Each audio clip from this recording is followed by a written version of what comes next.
Bonsoir. Ce soir, c'est Mamie qui raconte l'histoire de 24 jours à attendre. Dans un pays lointain, il y a très très longtemps, un vieil homme arriva avec une charrette bâchée. Il s'arrêta sur la place du village et dévoila une étrange machine. Approchez, approchez, messieurs, mesdames, et venez admirer la machine de l'Avent. Les gens du village curieux s'attroupèrent autour de l'engin. Personne n'avait jamais vu une chose pareille. Alors, qui choisira le premier jour et qui prendra le dernier?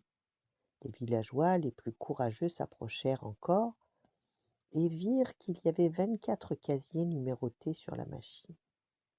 Finalement, ce fut le petit Renaud, le plus expiègle des enfants du village, qui cria: Moi, je prendrai le premier jour.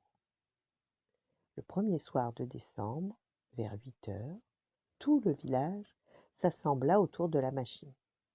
Soudain, le casier numéro 1 s'ouvrit.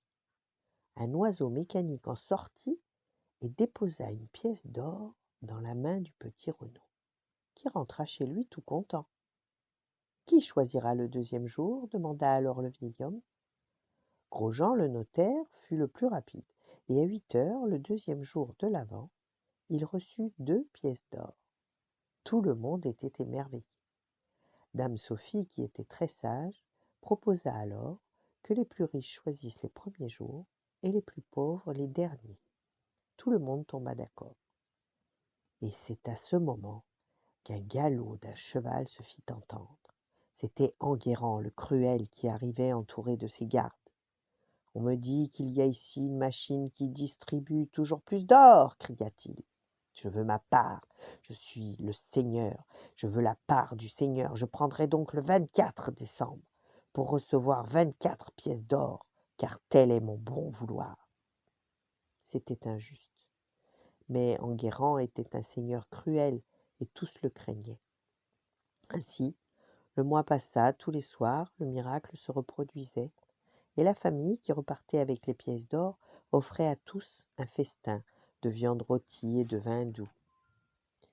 On fêta ainsi l'attente de Noël. Le 23, ce fut le mendiant du village qui reçut 23 pièces d'or de l'oiseau mécanique. Le soir suivant, la veille de Noël, Enguerrand le cruel revint. À 8 heures, la machine fit du bruit, le dernier casier s'ouvrit et un oiseau en sortit, tenant dans son bec une lourde bourse d'or. Mais c'était un véritable oiseau, et il s'envola dans les airs avec les 24 pièces d'or. Enguerrand essaya d'attraper l'oiseau, mais en vain. Le vieil homme sourit au milieu des rires des villageois. Tu croyais que, parce que tu étais le seigneur, la plus grosse part te reviendrait? Eh bien non, la machine donne à qui le mérite, et toi, tu ne mérites rien.